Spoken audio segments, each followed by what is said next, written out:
This past year has been wild. And some of you, maybe your wild is a little bit more wild than my wild, but for my wild, this is pretty wild, if you get what I'm saying.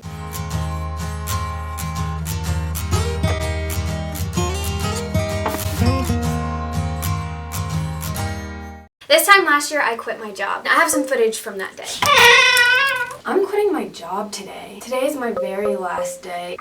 This time last year, I had just moved from Florida to East Tennessee for this job. I work in HR at a hospital. I'm gonna read my resignation letter. I sent this 2 weeks ago. It took a lot of guts to send this because I felt like I was maybe making the wrong decision. I have worked my entire college career volunteering, my internships, my job that I had for 3 years, get an HR position within a hospital. I'm finally here. It's not what I envisioned it to be. It's not who I am. The subject line is resignation letter. Obviously, I sent it to my boss. I would like to notify you that I'm resigning from my position as recruiter with the healthcare system, effective March 22nd, 2019. Thank you for the opportunity you've given me to learn. It has been a pleasure to work for the recruiting team, and I'm excited to see where the healthcare system is going to excel in the future. I'm changing career paths at this time, but I'm so grateful for everything I've taken away and everything I was able to give in my time here at my local hospital. Sincerely, Hannah Parker. I didn't realize how trapped I felt in the life that I thought I wanted for myself, and I didn't realize how freeing it was going to be to just pursue a career that I genuinely care about. We'll see how I feel at the end of the day. Right now it's just 7:30. Just got to my car with this box. You know in movies when people leave their office and they have their box of things? That was just me. They threw a little breakfast party. They were all really excited for me and this next step of life that I'm gonna do. I think it was a good experience. I think it made me a better worker, but like I'm so glad also that I'm not having to go back there again. Is this for me being unemployed? Are you being unemployed? Aww. After quitting, I had to accomplish 3 major tasks in order to be able to teach by fall. First, I had to study and pass 2 praxis tests, which is subject-based tests that any teacher who teaches in Tennessee has to take. A lot of times people will get their bachelor's in education to teach, and then they'll get to these praxis exams and they won't pass them. And I spent a lot of time studying for it. I had to take the teaching reading for elementary education, and I also had to take the middle school mathematics. I also worked as a server during this time just to keep income coming in. The next big hurdle was that I had to get accepted into a job-embedded master's program. You get a temporary license to teach while you go through the job-embedded program. And the third and final thing I had to do was find administrators who were crazy enough to hire a 24-year-old with no experience, no education in teaching, and yeah. On June 15th, I took the teaching reading praxis and I felt awful. I wrote at the bottom of the last writing prompt, ran out of time. And I didn't even have time to do a period because it was like 3, 2, 1, and it shut me out. Oh my gosh, I just failed this. What am I going to do? I'm not only not going to have a job, I don't even have an idea of what I'm going to do next. I didn't know my score. It takes like a few weeks for them to grade it. But my math praxis was 2 days later. On the way there, I played Taylor Swift, So You Need to Calm Down, because it was new and I did really need to calm down. The math praxis was actually a little bit easier than I expected, and it let me know as soon as I was done that I had passed. Woo! So Jonathan had actually driven with me to the testing site, so on the way home he reached out to a couple teachers he knew, just letting them know that I had at least passed the math praxis. Within an hour of taking the test, I got a call from the administrator, and they wanted me to interview the next morning at 9:30. The initial reaction was just pure excitement. I had an interview, a real-life teacher interview. Quickly, the excitement wore off to dread, and I was like, oh my gosh, like I have to prepare for a teacher interview. I was so focused on trying to pass the praxis exams. I stayed up all night looking up interview questions, watching YouTube advice videos, and just figuring out a lot of terms that are used in education. The next morning I went in to interview for an 8th grade math teacher position, and in the interview was a principal, the vice principal, and the math coach. But I did get a really good vibe from them. Like I felt like we were all on the same page. I could tell after my meeting from them that they were genuinely like good people and they cared about making a positive impact on students' lives. 15 minutes after the interview, I get a call asking for references. Then I think it was like 11:30 they called and offered me the teaching job. Woo! The offer was contingent on 1, that I passed the reading praxis, you know, the one Ran out of time. Yeah, also that I would pass the Algebra 1 praxis. This position was also going to teach Algebra 1, which is technically a high school course. Hoped that I would pass them. Oh my gosh. So I accepted and I signed up for the next praxis, which was on July 1st. Big week this past week. 3 big things happened. I passed the praxis, I got a job, and then the last thing, we put an offer in on a house and it was accepted. Woo! It's new construction, and so we're picking out the flooring today. On June 30th, Jonathan proposed, and it happened a little bit like this. We should go back to the first place that we had our first date location spot. I was so nervous, but I couldn't express it, and I tried to keep the same tone as I always am. Happy 6 months, I love you. I held his hand because we were walking. It was So sweaty. I was so nervous. I was like,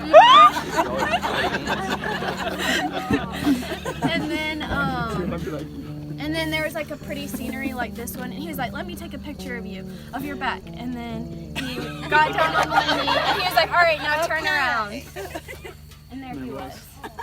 As excited as I was to be engaged, I had to study and focus and get ready for the exam. Since it was math, again, I found out immediately that I had passed it. Woo! I knew I had passed both of my math exams, and I was still waiting to hear back about the reading one. July 3rd, I found out that I passed my reading praxis! Party, party, party. 2 points. Made it by the skin of my teeth. July 8th, I got to see my classroom for the first time, and while I wasn't in love with the colors, and it was a little bit worn down, I could not wait to decorate it. I want my theme to be foresty, succulents, green, just like a very homey, nice, minimalistic environment. I'm really excited to get things hung up and get everything to start feeling like my very own classroom. For the rest of July, I tried to get ready to become a teacher. Created lesson plans, went through the pacing guide, relearned a lot of algebra that I had forgotten. August 7th was my first day teaching. Here's a little footage of my first day teaching. Today's my first day of teaching, and I am very nervous, but this morning on my way to school, I saw the most vibrant rainbow. To me, a rainbow is a symbol of hope. It's a symbol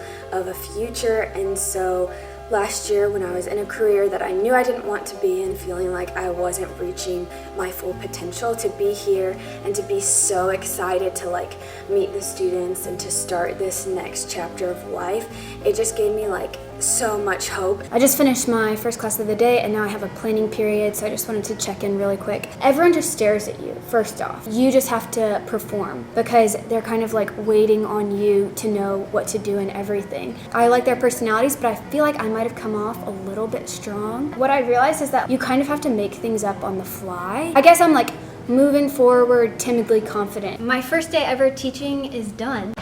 That's so crazy. I'm tired. Honestly, like, this was much more difficult than I thought it would be. I feel like I just did a 6-hour performance, and I'm just exhausted. I'm tired of talking. My feet are tired. My classroom is in shambles. They had so many questions about like schedules and where things were and what this means and what that means, and it's my first year teaching. It's my first time at the school, so I didn't know a lot of answers to their questions. In summary, I'm just tired, and like I know I want to do this, but I think it's just going to take time to get really good at being so on for so long. On August 17th, I started my master's classes. On September 7th, we finally got the keys to the house, and ever since we've been trying to make it feel like home.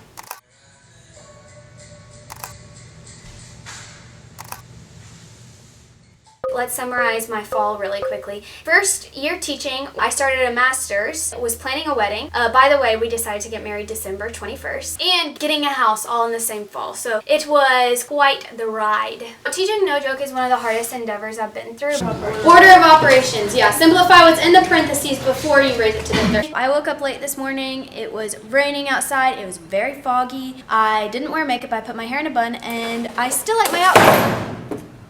I feel like that really summarizes how this day has gone, but it has definitely been worth it. I have made so many mistakes in my first year teaching, and if you asked any of my students, I'm sure they would confirm that as being true. My second period is planning. At the end of my first period, the bell didn't ring, and I kept my first period into literally 30 minutes of their second period. On September 17th, I flew to my hometown, Orlando, Florida, to try on wedding dresses with my friends. The dress that I ended up falling in love with, while it was beautiful and everything, it also needed major alterations, and there were some changes that I wanted to make. Those alterations would have been really expensive. Since I had so much time on my hands, I decided to do it myself. It took a long time. It was a difficult end of my semester as I was trying to finish up grading while still figuring out teaching and finish up all of the end of the semester master's projects, finish up everything for the wedding. That month of December, I would say, was like the busiest time probably of my entire life. I made a vlog of the 30 days leading up to my wedding, and spoiler alert, it was rained out. 100% pouring rain dunzo, no outdoor wedding anymore. On December 21st, despite the weather, I married the love of my life and it was my favorite day. Here's a little 30-second clip of the actual wedding day. It's safe to say that you have redefined love for me in an indescribable way. Because this is the year I learned what true love is all about. You have and to hold from this day forward. Till death do us part. So death is hard. Because I love you. Because I love you. We present to you Mr. and Mrs. Parker Smith.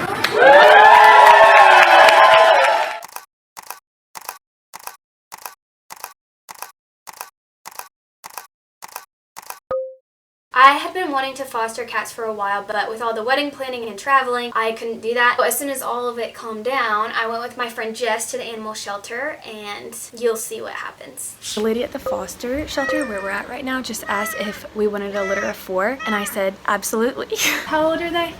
I'm gonna guess about 6 weeks. Oh my gosh, are you guys ready to go home? Temporary home.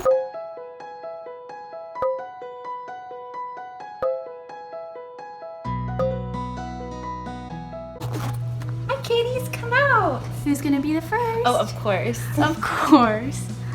Hey buddy, what do you guys think? And we have the scared black one. They said he needs the most socialization. Our 2 most social and open ones out here. There's a less social one and the most scared of all, little buddy. We'll get there eventually. Ooh, look at her paw. The cats have fleas, so we're giving them little baths and Dawn soap. They don't hate the bath as much as Knox does, I feel like. See all the stuff on them. Hey guys. Oh my gosh. I have a heated blanket I'm gonna give to them. They kind of smell like pee. I feel like they might enjoy a little bath. Oh, their ears. 4 wet cats. You guys mad? I've had a long day.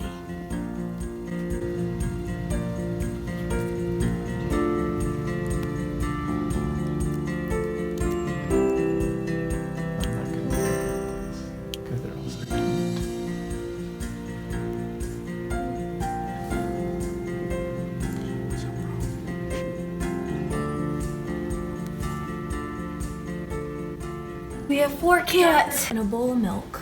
How we doing, guys? He feels so much heavier. Oh, than his hey. cats. What now? Yeah. Oh, Knox, don't be nasty. Is that Knox? Yes.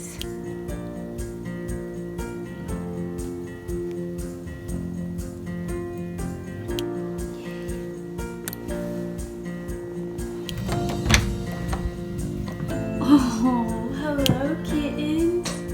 Oh, hey, Diablo.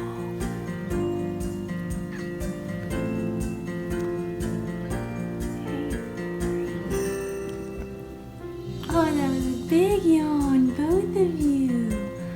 Hello. How was your day?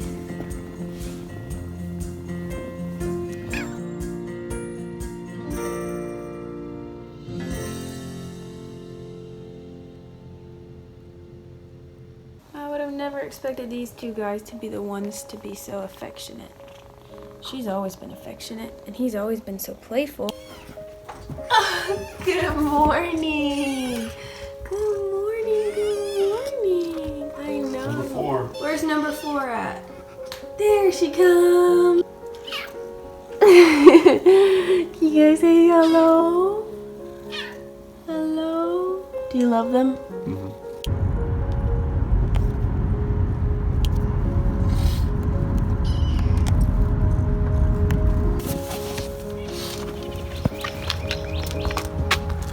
So they all met weight then? On that way, well, they can all stay. Oh, you And guys. we'll set them up in the back.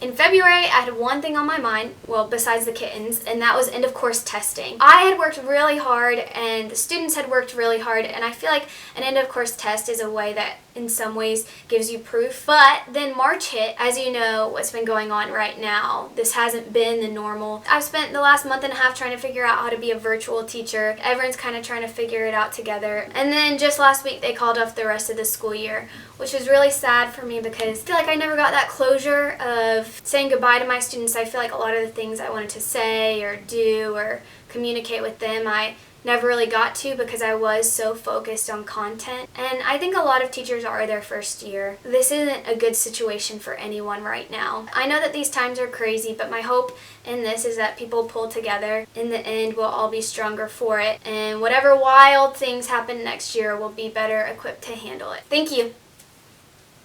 Bye.